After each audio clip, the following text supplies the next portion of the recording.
안녕하세요. 동인간 뉴스터디 동정민 앵커입니다. 박사님들 어서 오십시오. 자, 어제 뉴스터디 보신 분은 아시겠지만 국민의힘이 지금 문제가 뭐라고요? 리더가 없어요. 그래서 우왕좌왕하죠. 그래서 빨리 리더를 정해서 이거 좀 수습을 해야겠다라고 해서 전당대회 최대한 빨리 땡겼습니다. 8월 22일에 전당대회 대표가 선출이 됩니다. 국민의힘의 고질적인 문제죠. 리더가 제대로 없다는 거. 자, 윤석열 전 대통령이 특히나 사라진 이후에 지금은 더 아주 그냥 무주공산 상황인데 보면요. 이미 리더가 제대로 된 당의 리더가 없었던 게 사실 국민의힘이 이지경에 오른 큰 원인 중에 하나입니다. 당이 제대로 설 수가 없는 거죠. 2020년 김종인 비대위원장 이후에 이준석 당대표 됐는데 아웃됐죠. 예, 이 친윤들이 어쨌건 몰아냈습니다. 그리고 비대위원장 주호영, 전진석 하다가 친윤 김기현 대표가 세워졌는데 역시나 임기 채우지 못하고 총선까지 가지 못하가 아웃되고 한동훈 비대위원장 투입해서 황우여 비대위원장 갔다가 전당대회에서 한동훈 대표가 됐는데 여기도 대통령이 계엄한 이후에 나갔죠. 그러면 사퇴했고 권영세 비대위원장, 김용태 비대위원장, 송원석 비대위원장 몇 번 비대위원장입니까? 지금 하나, 둘, 셋, 넷, 다, 일곱, 여덟 번째 비대위원장이에요. 그러다가 이제 새로운 대표를 뽑으려고 하는 거예요, 지금. 예. 근데 이 새 대표에 지금 아마 한동훈 대표, 전 대표가 이제 불출마 선언하면서 요렇게 7명이 될 것 같아요, 지금. 출마 보십시오. 쫙 보십시오, 여러분. 김문수, 안철수, 양양자, 장동혁, 장성민, 조경태, 주진우. 자, 그러면 요 사람들이 중에 누가 될까요? 그리고 되면 당은 어떻게 바뀔까요? 정말 제대로 된 리더로서 당을 수습할 수 있을까요? 일단 당장 닥친 이들의 숙제 4가지가 있죠. 자, 어떻게 될까요? 박사님들 궁금하지 않으십니까? 지금 시작합니다. 동투더 뉴스. 그러면 한 명씩 주자별로 좀 이 사람이 될 건지 되면 어떤 당이 될 건지 이 사람의 강점 약점까지 좀 분석을 해볼까요? 가장 당선 가능성이 높은 사람, 정치권에서는 모두가 한결같이 이 사람을 뽑습니다. 김문수 후보, 김문수 전 장관. 자, 왜 될 가능성이 높다고 보냐면요. 자, 이 룰이 있잖아요, 룰. 지금 룰에 따르면 당원 투표가 80%가 차지하고요. 그 다음에 일반 여론조사 20%로 대표를 뽑습니다. 자, 보면 가장 큰 강점은 직전에 대선 후보였다는 거죠. 이게 왜 강점이냐? 자, 봅시다. 불과 2달 전에 대선 후보로 선출이 됐습니다. 그죠? 국민의힘의 대선 후보로. 마지막에 결선을 했죠. 한동훈 전 대표와. 그때 당시에 김문수 56.53% 얻었고 한동훈 전 대표 43.47% 얻었는데 당시에 당원 투표에서는 61.25%로 더 압도적으로 이겼습니다. 당원들이 더 많이 김문수 후보를 찍었어요. 그런데 그때 당시엔 당원 투표와 일반 여론조사의 비율이 50대 50이었어요. 근데 대표를 뽑는 전당대회는 80대 20입니다. 보시면 박사님들 아시겠죠? 당원 투표 비율이 더 높아졌습니다. 그러면 당원 투표는 더 대선 후보 뽑을 때도 김문수 쪽이었어요. 네. 그러니까 더 유리하다고 보는 거죠. 근데 일반 여론조사는 그러면 다를 거냐? 그렇지도 않아요. 일반 여론조사도 물론 김문수 후보가 이기기도 했지만 일반 여론조사라는 게 모든 국민들을 대상으로 여론조사를 하는 게 아니라 역선택 방지 조항이 들어가 있습니다. 자, 전화 걸어서 어느 정당 지지하십니까? 민주당이요? 그럼 끊어요. 네, 반영이 안 됩니다. 역선택 방지 조항. 그러니까 민주당 지지자가 일부러 약한 대표 뽑으려고 다른 후보 뽑으면 안 되니까 역선택 방지 조항 들어있어서 일반 여론조사도 기본적으로 국민의힘 지지층 당원하고 큰 차이가 나진 않아요. 그러니까 여기 이제 사람 표심이 묘하다네요. 내가 뽑은 후보에게는 아무래도 애정을 갖게 된대요. 정치권 얘기 들어보니까. 여러분도 그렇습니까? 그러니까 내가 대선 후보로 김문수 후보를 많이 찍었던 거예요, 당시에. 근데 불과 2달밖에 안 지났어요. 근데 김문수 후보가 또 나왔어요. 그러면 자연스럽게 또 손이 간다는 거예요. 어쨌건 지난 직전 대선 후보였다는 거는 김문수 후보에게는 엄청난 강점이 되고요. 약점이라고 한다면 반대로 또 이것 때문에 약점이 되는 거죠. 왜냐하면 졌잖아. 진 장수가 뭘 또 나와. 역대 보면 기본적으로 대선에서 진 후보는 다음 대선에 나오더라도 한동안은 그냥 좀 자숙해요. 그런데 요 대선 패배의 약점을 보완해주는 김문수 후보 입장에서는 사람이 있습니다. 바로 이재명 대통령이죠. 이재명 대통령이 지난 대선 이후에 그 관행을 깼어요. 예. 윤석열 전 대통령에게 대선에서 졌는데 곧바로 당대표가 됐죠. 그리고 심지어 2번을 했습니다. 연임을 했어요. 예. 그러니까 이재명 대통령이 없었으면 대선에서 진 책임자가 뭘 또 나와? 라는 비판에 직면할 텐데, 물론 지금도 아예 비판이 없는 건 아니지만, 근데 아니 이재명 대통령도 했는데 뭐 라는 할 말이 생긴 거죠. 예. 또 하나의 강점이라고 본다면 어쨌건 대선을 거치면서 청렴한 이미지는 자산으로 쌓여져 있습니다. 그러니까 사심 없고 또 재산도 적고 또 부인인 설란영 여사까지, 설란영 씨까지 같이 해서 청렴한 이미지, 뭔가 이 사람은 그래도 사심은 없겠구나 하는. 예. 그런데 이렇게 강력한데도 힘이 완전히 쏠리지 못하는 이유들도 있지요. 자, 첫 번째 이제 가장 대표적인 이 극우 이미지죠. 극우 이미지. 왜냐하면 김문수 후보가 이번에 대선 후보 되기 직전에 누구와 같이 당을 했어요? 전광훈 목사랑 같이 당도 했었죠. 그리고 조원진 우리공화당 쪽에도 했고, 그러니까 자유통일당, 우리공화당 색채가 여전히 내리 속에 남아 있는 거고, 또 이 전환길 씨가 등장하면서 이번에도 전환길 씨 입당에 대해서 반대하지 않았죠. 그러니까 뭔가 당이 쇄신 미래로 가야 되는데 오히려 과거로 퇴행한다는 극우 이미지가 있고, 여기에 이제 따라붙는 두 가지의 아이템, 부정선거와 윤어게인, 여기에 대한 색채가 여전히 남아 있는 거고, 두 번째는요, 여기 이제 잘 보셔야 되는데 개파가 없어요. 왜 개파가 없어요? 방금 말씀드린 대로 김문수 후보는 국민의힘을 떠난 지가 오래됐었어요.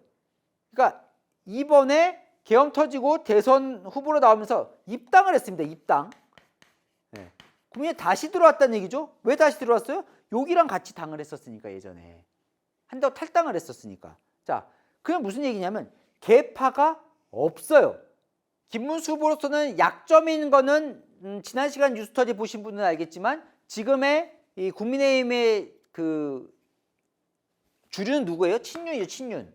근데 친윤 세력들이 김문수 후보는 그동안 친윤이 아니었는데 라는 생각을 할 만도 해요. 왜냐하면 김문수 후보는 아까 얘기대로 한동안 당을 떠나 있어서 지금 친윤 의원들과 접점이 그렇게 많지가 않습니다. 물론 대선 때 상당히 생기긴 했지만 접점이 많지가 않고, 또 오히려 윤석열 전 대통령하고도 사실은 뭐 가까운 사이도 아니에요. 엄밀히 따지면. 그죠? 그러니까 이 친윤 의원들은 윤석열 전 대통령 만들었던 사람이고, 김문수 후보는 뭐 선거 대선을 같이 뛰지도 않았고, 계엄 이후에 갑자기 윤석열 전 대통령을 좀 이렇게 옹호하면서 오히려 뜬 거예요. 그러니까 친윤 입장에서는 우리가 굳이 김문수 후보를 찍어야 될 이유가 있어? 이런 걸 감수하고, 이거 오히려 지금 민주당에서는 막 정당 해산한다고 우리를 내란 공범으로 몰아세우는데, 김문수 후보가 당대표가 되면 극우 이미지 때문에 더 글로 가는 거 아니야? 불안감이 있는 거예요. 자, 근데 강점은 또 뭐냐면 김문수 후보 입장에서는 친윤 눈치 볼 필요가 없죠. 김문수 후보가 대선 후보가 되고 하는 데 있어서 친윤들의 지분이 거의 없습니다. 오히려 친윤들은 한덕수 후보로 바꾸려고 했던, 그러니까 김문수 후보 입장에서는 당대표가 되면 본인의 소신대로 할 수 있다는 또 강점이 있는 겁니다. 이해되셨죠? 근데 일각에서는 또 친윤 쪽에서는 이런 말도 나와요. 그러니까 오히려 김문수 후보 하는 게 낫겠다. 뭐냐면 지난 시간 뉴스터디 보신 분들이 이해가 하실 겁니다. 지금 가장 관심은 3년 뒤 공천이죠. 공천. 공천이죠.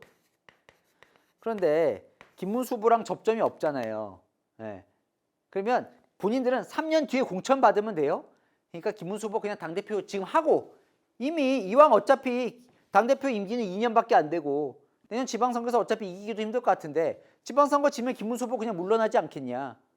그러나서 그때 시간 좀 벌고, 야, 우리 뭔가 우리 쪽에 맞는 후보를 하나 세우자, 시간을 좀 벌자라고 해서 그냥 이번에 김문수 당대표 뽑자, 이런 얘기도 친윤 쪽에서 나오는 걸 제가 들었습니다. 자, 두 번째 강점이자 약점이 바로 그 부분인데, 차기 주자일 거냐? 자, 권력이라는 거는 이제 차기 대선 주자로 향하게 될 겁니다. 그는 민주당도 마찬가지겠죠. 이재명 대통령 이제 좀 임기 지나면 그 다음 대통령 누구야? 권력이 옮겨가겠죠. 국민의힘은 벌써부터 마찬가지입니다. 누가 차기 주자가 대선 주자가 될 거냐? 자, 왜 그게 관심이에요? 요거랑 관심이 있으니까. 차기 대선 주자가 이 3년 뒤에 공천권을 상당히 행사할 가능성이 높으니까. 예. 그런데 김문수 후보가 차기 주자일 거냐? 여기 있어서 이제 김문수 후보가 나이가 좀 많잖아요. 고령이잖아요. 지금 이제 73세인데 이제 5년 지면 70대 후반, 80대 가까이 되니까 다음 주자로 나오기 힘든 거 아니야? 라는, 굳이 내가 김문수 후보에게 잘 보여야 돼? 라는 것도 있지만, 아까 제가 말한 대로 그냥 빨리 김문수 후보가 이번에 당대표가 되는 게 오히려 지금 제일 힘센 사람이 당대표가 돼서 그래도 좀 이재명 대통령과 좀 싸워보는 게 괜찮겠어? 라는 고민도 하는 것 같습니다. 강점이자 약점이 되는 거죠. 결국은 다 뭐와 연결되냐면 이 공천권하고 관련이 되는 거예요. 네. 자, 그러면 김문수 당대표가 되면 어떤 일이 벌어질까요? 김문수 당대표의 출마 선언문입니다.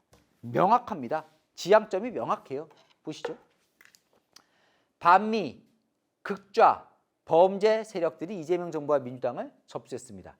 유례없는 이재명 총통 독재는 국회를 장악해 야당을 무시하고 입법 폭주를 입사하고 있습니다. 행정부는 그런 이재명 총통 독재의 하수인을 전락했고 사법부마저 부패하고 정치화돼 정권 눈치를 보고 있습니다. 국민께서는 묻고 계십니다. 국민의힘은 왜 싸우지 않는가? 저 김문수는 국민을 위해 싸워서 이기는 정당으로 국민의힘을 혁신하겠습니다. 내부 총질과 분열을 극복하겠습니다. 닥치고 싸워야 된다는 거예요. 이재명 정부와. 이재명 정부가 너무 문제이기 때문에. 그러면서 싸울 지형점을 얘기를 했죠. 반미, 극좌. 예, 뭐예요? 약간 이념적인 기반을 갖고 있죠. 자유민주주의의 기반을 갖고 있고 정통보수의 가치를 기반으로 싸워야 된다는 거죠. 자, 그다음에 범죄, 이재명 대통령의 사법 리스크 문제를 계속 들고 나와야 된다는 겁니다. 그러니까 뭐냐면 싸움의 지점이 대선 때와 크게 다른 것 같지 않죠? 대선 때 이재명 대통령과 싸웠던 지점, 반미, 극좌, 범죄, 그 부분을 해서 계속 이재명 대통령과 싸울 거니까 자, 뭐라고 됐어요? 내부 총질과 분열, 엄한 소리 하지 마라. 네. 그게 뭐냐면 지금 돌아가고 있는 혁신과 쇄신과 윤석열 정부와의 절연, 이런 국민의힘의 변화보다는 이재명 대통령과 싸워야 된다는 쪽에 더 방점이 찍혀 있는 겁니다. 어쨌건 김문수 당대표가 대표가 되면 지향점은 명확히 보입니다. 이재명 대통령과 이념적으로 또 사법 리스크를 갖고 계속 싸우겠다. 김문수 후보가 외치는 거와 좀 비슷한 결인 또 한 명의 후보가 있죠. 자, 다음은 장동혁 후보입니다. 장동혁 의원. 사실은 장동혁 의원 재선인데 이렇게 빨리 어쨌건 유력한 정치인 반열에 오른 의원이 많지 않은데 그 능력이죠. 사실은 친한이었잖아요. 한동훈 대표가 비대위원장 시절에 사무총장으로 같이 했고, 그러면서 당 대표 출마하고 나서 할 때 러닝메이트로 수석 최고위원이 됐습니다. 그러다가 완전히 갈라섰죠. 대통령 탄핵을 두고. 계엄 해제 표결에도 참여를 했었습니다. 예, 장동혁 의원은요. 그러다가 탄핵 때문에 완전히 갈라졌어요. 대통령 탄핵에 반대하면서 대통령 탄핵에 해야 된다고 얘기를 하면서, 그러면서 완전히 이제 변신을 해서 관저 앞에 윤석열 전 대통령 체포저지에 가장 열심히 갔던 후보입니다. 장동혁 의원은요. 출마 선언 보면 여기도 명확해요. 지향이. 내부 총질과 탄핵 찬성으로 윤석열 정부와 당을 위기로 몰아넣고 이제 와서 민주당이 만든 극우라는 못된 프레임을 들고 와 극우몰이를 하는 것은 결코 용납될 수 없습니다. 윤석열 대통령과 완전한 절연을 하지 않는다고 극우로 몰아가는 건 민주당이 만든 못된 프레임이다. 그 못된 프레임을 만든 사람 이제 다음 나올 겁니다. 장동혁 후보 다음에. 자, 이재명 정부와 제대로 싸우는 게 바로 혁신의 시작입니다. 제대로 싸우는 사람만 공천받는 시스템을 만들겠습니다. 우리 당 의원이 나서서 45명, 45명 뭐예요? 관저에 갔던 그들에게 당을 떠나라고 한다면 그 말한 사람 스스로 당을 떠나서 민주당에서 정치하십시오 하는. 강점이라고 한다면 좀 새로운 인물이죠. 그동안 윤석열, 한동훈, 김문수, 여기에 비해 어쨌든 새로 등장한 당대표 후보예요. 약점이라고 한다면 탄핵이 받으러 더 들어가는 거 아니야? 지금 윤희숙 위원장하고도 싸우고 있죠. 윤희숙 위원장이 이제 인적 쇄신 대상으로 찍었잖아요. 아예 당을 탄핵의 바다로 더 깊숙이 몰아넣고 있다. 장동혁 의원이 내부 총질을 한다고 윤희숙 위원장은 뭐라고 하죠? 윤희숙 위원장은 오히려 당의 수류탄을 던진 사람이다라고 하고 있는데 결국은 이 두 가지 부정선거와 윤 어게인 이 벽을 넘을 수 있을 것이냐. 예, 장동혁 의원이 부정선거에 대해서도 따져봐야 한다. 윤 어게인도 윤 어게인 세력도 품어야 한다. 여기가 김문수, 장동혁 예, 이 두 사람이 비슷한 미래를 그리고 있는 겁니다. 자, 불출마를 끝내 선언한 한동훈 전 대표도 좀 보겠습니다. 그럼 한동훈 전 대표는 왜 불출마를 선언했을까요? 자, 일단 약점부터 보면 현실적으로 또 당선이 쉽지 않은 측면이 있죠. 왜냐하면 김문수 여러 여론조사를 보면 김문수 전 장관에 비해서 전 대선 후보에 비해서 밀리고 있는 게 사실입니다. 나와서 당선이 될 거냐 하는 부분에 있어서 예. 그리고 당 대표도 했는데 아직 당의 주류 이 친윤들의 마음을 얻지 못한 거죠. 예. 예. 그러면서 약간 뭔가 좀 바른 말을 하는데 좀 너무 막 세게 하니까 밉상인 측면도 있고 그러면서 같이 부각된 약점이 하나가 이제 계엄 유발자라는 여전히 약점이 있는 거죠. 왜냐하면 윤석열 전 대통령에게 너무 이게 각을 세우면서 오히려 윤석열 전 대통령이 계엄을 하게 하는 유발한 거 아니냐 한동훈 전 대표가 이런 쪽에 또 당원들의 상당수의 마음이 있는 겁니다. 예. 그런 이제 약점과 또 반대로 강점은 계엄 책임이 없죠. 가장 앞서서 그동안 윤석열 전 대통령의 잘못을 여당 대표로서 반대를 했었고 바로 가장 먼저 계엄 해제 표결에 참여를 했던 계엄 책임이 없기 때문에 쇄신에 있어서 뭔가 윤석열 전 대통령과 절연에 있어서는 가장 적임자일 수도 있는 거고 또 하나 잘 싸우죠. 네. 이재명 대통령과 제일 잘 싸울 수 있는 공격수 중에 한 명인 건 분명해 보입니다. 자, 한동훈 전 대표가 이번에 출마하지 않는 상당수 이유를 보면 본인도 반성하고 좀 더 잘 해보겠다라고 하는 게 아마 이런 색채도 좀 빼려고 하는 것 같습니다. 본인이 계속해서 지금 쉬지 않고 활동을 했잖아요. 예, 근데 여기서 또 당대표가 나오면 또다시 어쨌건 국민들의 마음속엔 윤석열 전 대통령과 한동훈 전 대표는 이렇게 쌍으로 움직이는 게 있으니까 예, 굳이 또 나와서 또 이번 계엄, 탄핵 게다가 지금 이제 가장 무슨 국면이에요? 이 특검 국면이잖아요. 그 특검 국면에서 국민의힘 의원들을 얘기를 들어보면 상당 좀 이따 더 알아보겠지만 국민의힘 의원들 마음속의 불안감은 이 특검의 그 지금의 이 보릿고개처럼 고개를 잘 넘어갈 수 있느냐 부분이거든요. 지금 내란 특검, 김건희 특검, 최상병 특검이 지금 전방위적으로 국민의힘을 압박해 오고 있지 않습니까? 이걸 어떻게 넘을 거냐? 자, 이런 의원들 입장에서는 한동훈 전 대표가 만약 당대표가 되면 두 가지 시선이 있는 거예요. 하나는 이 한동훈 전 대표는 지금 계엄의 책임이 없죠. 예. 그러다 보니까 우리들을 아예 잡아가게 놔둘 거야. 예. 이러면서 오히려 친윤을 싹 몰아내고 당을 먹으려고 할 거야 라는 불신의 시선이 하나 있고 또 하나는 자 한동훈 전 대표가 검찰을 잘 알잖아요. 검찰 출신이고 뭐 조선제일검이라고 한때 그러지 않았습니까? 검찰을 잘 아니까 잘 방패를 해줄 수 있어.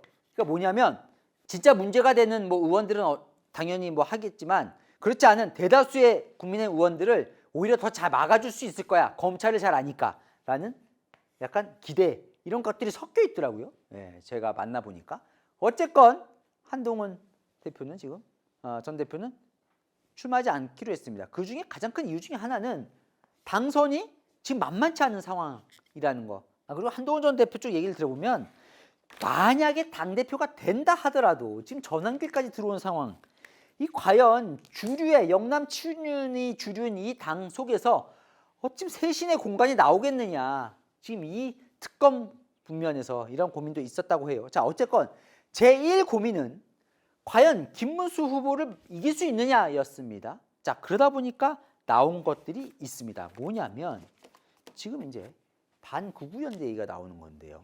뭐냐면 아까 얘기한 대로 김문수, 장동혁 후보가 되면 윤어게인과 그다음에 부정선거의 벽을 넘을 수 없기 때문에 완전히 절연하고 가야 한다라는 뭔가 연대가 형성되는 분위기인데 여기에서 지금 뛰어든 사람이 바로 오세훈 서울시장입니다.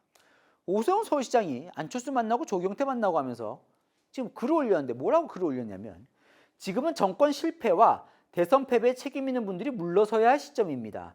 현재 국민의힘은 특정 목소리에 치우친 밸런스 붕괴 상태입니다. 특정 목소리에 치우친 어느 쪽? 이쪽 얘기하는 거예요. 오세훈 서울시장이 뭔가 김문수 후보가 되면 안 된다는 목소리를 내기 시작하는 겁니다. 그러면서 지금 누구를 만났다고요? 안철수를 만났다고요. 자, 한동훈 대표 누굴 만났죠? 안철수 만났죠. 유승민도 만났습니다. 유승민 전 원내대표도. 예. 거기다가 조금 더 멀리 떨어져 있지만 오세훈 서울시장은 이준석 개혁신당 의원하고도 가깝죠. 뭔가 지금 국민의힘 속에서 김문수, 영남 친윤과 각을 세우는 이런 연대가 형성될 조짐이 지금 보이고 있는 겁니다. 일각에서는 이게 나중에 분당까지 갈 수도 있다라는 얘기도 나오지만 어쨌건 이건 아직 먼 얘기고 이건 뭐 아직 한참 가야 될 얘기고 어쨌건 지금 김문수 후보가 유력한 당선이 유력해 보이는 상황 속에서 뭔가 연대의 움직임이 보이고 있는 건 이번 전당대회의 큰 변수가 될 겁니다. 지금 어쨌든 안철수 후보는 출마를 했죠. 당대표 출마 선을 보면 여기도 지향점은 명확합니다. 계엄, 탄핵, 지난 대선에 참담한 실패를 거치며 우리 당은 끝없이 추락했다. 직접 칼을 들겠다. 당대표가 돼서 단호하고도 강력한 혁신을 직접 추진하겠다. 우리 당을 반드시 살려내고 이재명 정부의 폭주를 막아 내년 지방선거를 잘 치르겠다. 이들의 머릿속엔 김문수 당대표가 되면 내년 지방선거에서 쉽지 않다는 생각들을 갖고 있는 거죠. 안철수 후보 같은 경우에는 뭔가 좀 안철수 당대표? 국민의 입장에서 좀 새로울 수 있는데 이 비주류한 게 약점이죠.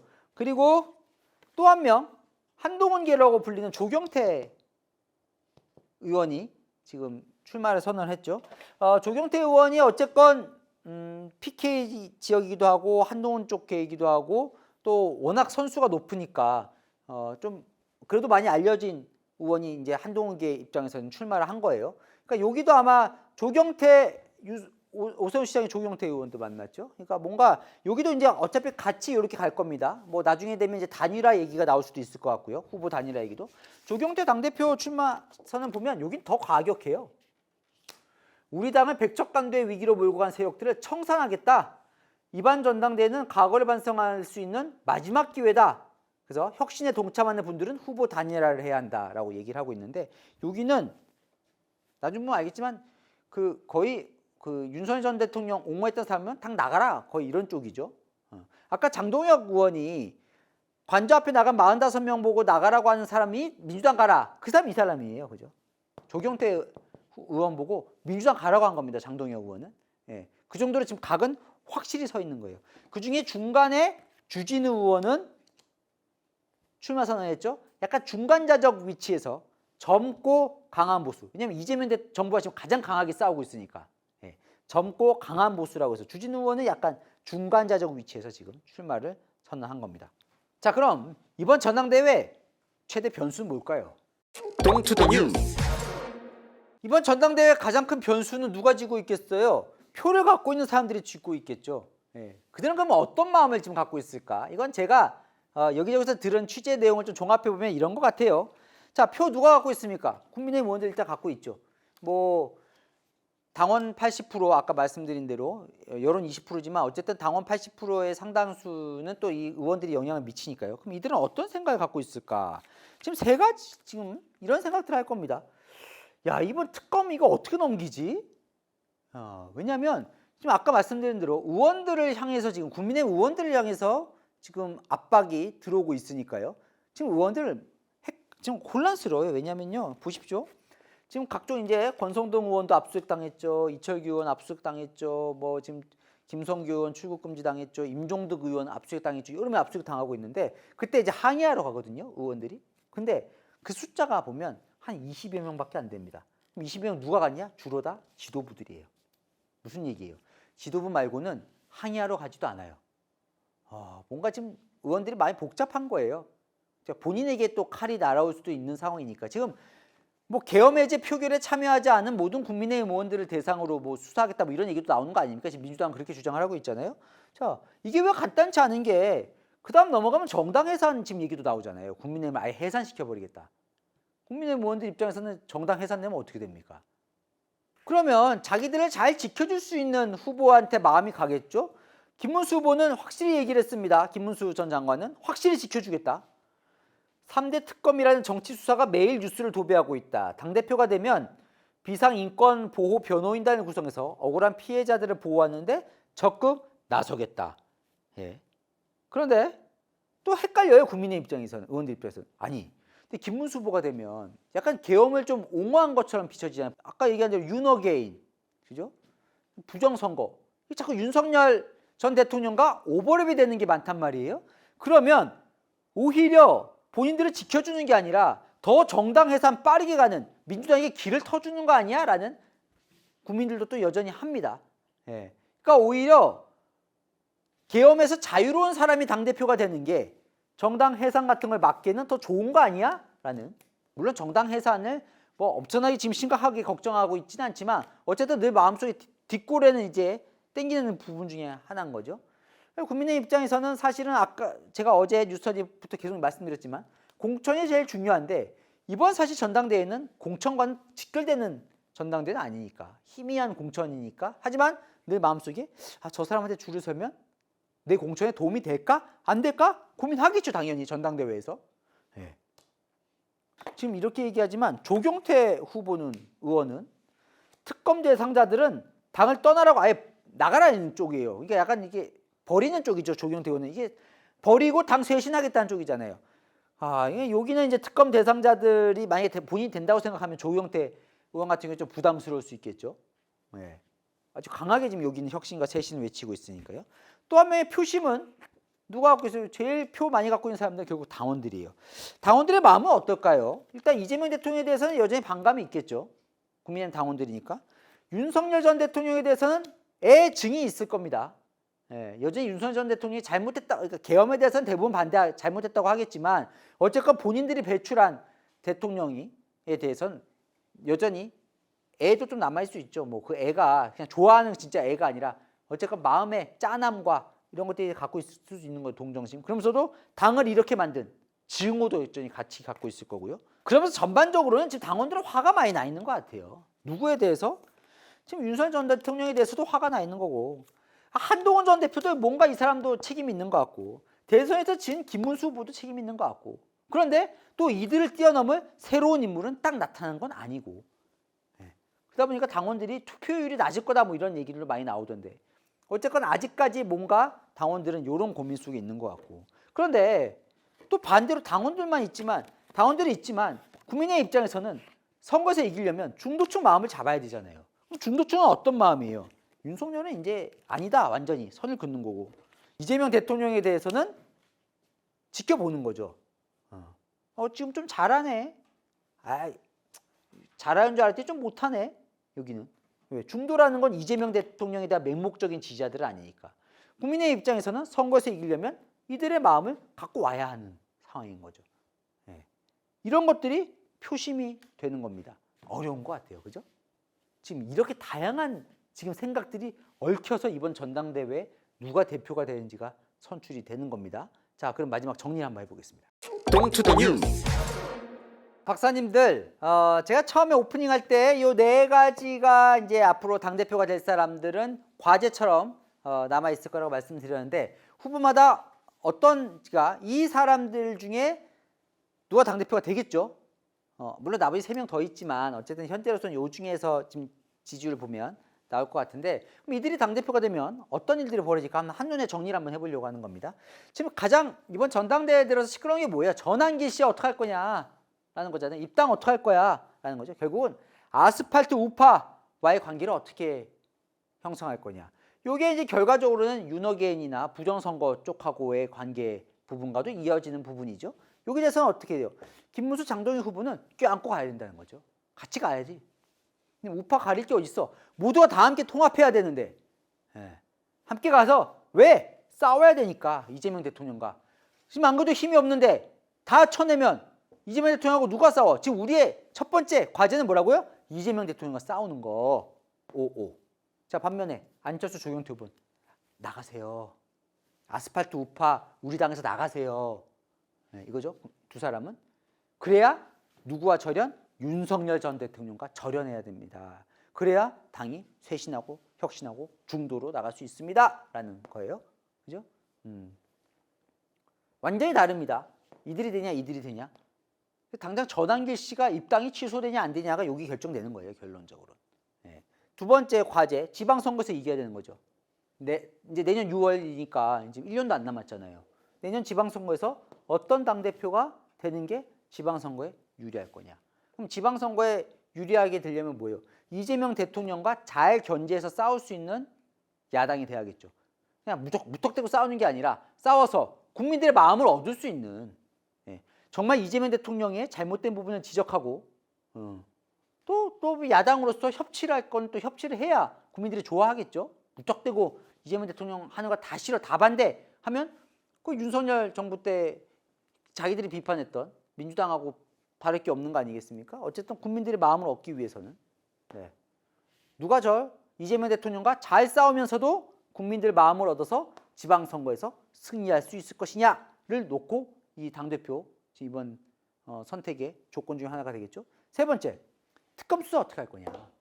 자, 국민의힘을 향해서 날아오고 있는 이 특검의 칼날. 이 두 사람은 온몸으로 막겠다는 거죠. 온몸으로 막겠다는 겁니다. 국민의 의원들. 이 두 사람은 다 막지 않겠다는 거죠. 이 사람 안철수 의원은 특검에 찬성했죠. 조경태 의원은 아예 특검 수사 대상은 당을 나가라라고 얘기하고 있습니다.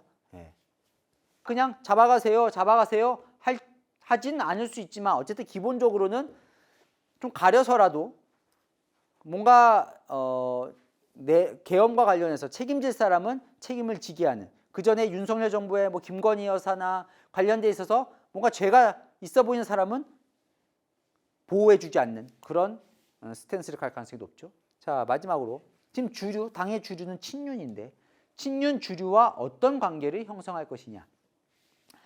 제가 왜 세모를 했냐면 이 두 사람 모두 친윤계 핵심은 아니지 않습니까? 그렇기 때문에 100% 친윤과 같은 색깔로 갈 거야 라고는 장담할 수 없는 겁니다. 왜냐하면 김문수 후보 같은 경우는 김문수 계가 새로 형성될 수도 있겠죠. 국민의힘 계열과는 좀 다른 김문수 주변 사람들이 있어요. 그 사람들과 결합되면서 친윤계와 어떤 관계를 형성할지는 모르는 거죠. 장도연 후보도 마찬가지고요. 이 두 사람은 친윤 주류와는 확실히 선을 긋죠. 쌍권 뭐 나가라 뭐 이러면서 지금 혁신이 그만두고 한 거 아닙니까? 여기도 마찬가지고 여기는 친윤 주류와의 확실한 선을 긋고 단결적으로 가게 될 겁니다. 그러면 어쨌건 여기가 되면 당은 더 시끄럽게 되겠죠. 왜냐하면 당은 여전히 주류는 친윤이니까. 요런 이제 미래 속에서 과연 당원들과 그다음에 국민들 민심은 누구를 국민의힘의 당대표로 선출될 거냐를 보시면 될 것 같습니다. 일정을 마지막으로 정리하고 끝낼까요? 어제 이미 공고가 나갔고 다음 주 30일, 31일에 후보 등록을 하게 될 거고요. 전당대회는 8월 22일에 전당대회로 통해서 바로 선출이 됩니다. 시간이 별로 없어요. 그래서 요럴 때 이제 선거운동하고 선출을 하게 될 겁니다. 8월 22일에 일단 이들 중에서 어떤 당대표가 선출이 될까요? 궁금해집니다. 자, 퀴즈 나갑니다. 현재 송원석 비상대책위원회는 2020년 2월 출범한 국민의힘의 몇 번째 비대위일까요? 1번 2번째, 2번 4번째, 3번 5번째, 4번 8번째. 자, 힌트요, 박사님들. 제일 앞에 나옵니다. 이 뉴스터디 이번 편에 제일 앞을 가보시면 제가 지나가다 싹 얘기하거든요. 자, 정답 아시는 분은 밑에 댓글 남겨주시면 5분 추첨해서 선물 드리겠습니다. 또 복잡한데 궁금한 이슈 이거 한번 궁금해요 말씀 주시면 제가 소개해드리고 선물도 드리겠습니다. 아시죠? 평일로 읽을 수 있는 뉴스의 주말 오후 세신 동인과 뉴스터디 오늘 순서 여기까지입니다. 감사합니다.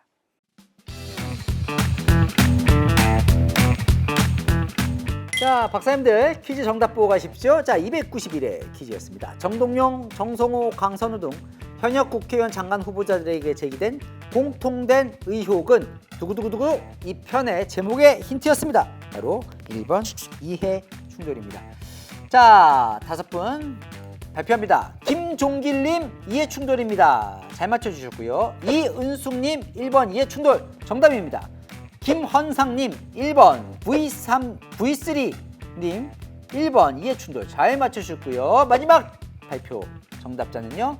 하랑22 투투님 1번 이해 충돌. 비가 계속 내려 피해가 너무 크네요. 부디 피해가 최소화될 수 있길 바라봅니다. 뭐 더위도 싫지만 비 이제 그만 왔으면 좋겠어요. 너무 비 피해가 컸습니다 이번에. 자, 축하드립니다. 5분은요 선물 받아 가셔야죠. 채널의 뉴스 유튜브 채널 들어가셔서 네, 게시물 클릭하시면 선물 받으실 수 있습니다. 어떻게 받으시는지 나와 있어요. 또 좀 댓글 좀 같이 좀 얘기 좀 해볼까요? PAULGALLA GHER님 정민이 형도 하도 기가 막혀서 그런지 목소리 풀이 죽었네. 아이고 제가 목소리 풀이 죽었습니까? 기가 막혀서 라기보다는 제가 목소리 좀 작았나요? 새로운 장관 되면 잘해야죠, 그죠? 그건 뭐 어느 정권을 떠나서 이 정부, 이 장관들이 일을 잘해야 우리 대한민국이 발전하지 않겠습니까? 연희님 매번 박사님이라 지켜 세워주시니 은근 우쭐 감사합니다. 예, 에타 박사님이죠. 뭐 뉴스터디 볼 정도로 공부하시면 다 시사 박사님이십니다. 네, 빠지지 말고 꼭 봐주시기 바랍니다. 자, 저는 다음 시간에 찾아오겠습니다.